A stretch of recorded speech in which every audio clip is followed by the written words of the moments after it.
здесь ремонт не проводился в течение 100 лет. Само здание построено в конце XIX века, и на моей памяти таких грандиозных ремонтов как бы я не припоминаю. Чувствуется уют, комфорт, тепло, светло.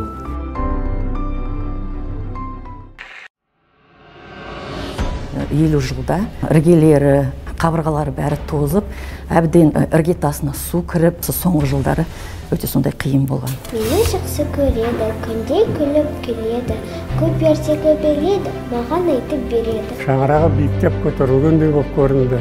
Кеңейген, жарық, балалар кітапханасы. Осындай жағдайға жеткен өте қуаныштымын.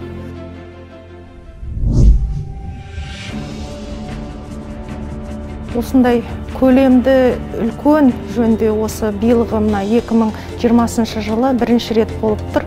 22 жылы біздің мектепке 60 жыл болады осы мектебімізге. Соның қарсаңында енді бұл біздің мектепке деген бір үлкен құрмет деп білеміз. Қай бала жағдай жасалған мектепте оқығысы келмейді.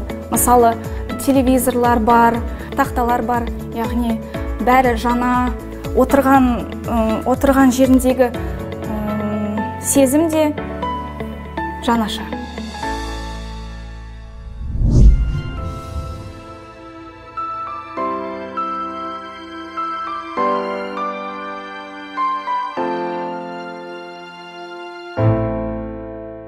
На протяжении более 10 лет я сюда хожу, все поменялось, весь ремонт, как бы новые технологии, и даже само освещение, то, что мы когда играем, например, в шахматы, тоже это сильно влияет как бы на фигуры, на зрение и так далее. То есть все поменялось, и как бы я в восторге была от этого ремонта, если честно.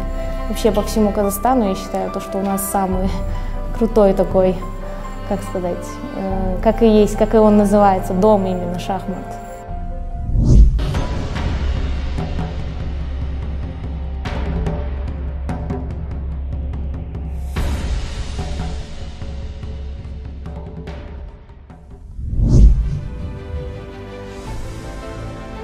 С открытием стрелкового тира в нашей спортивной школе будет вновь открыто 2 вида спорта.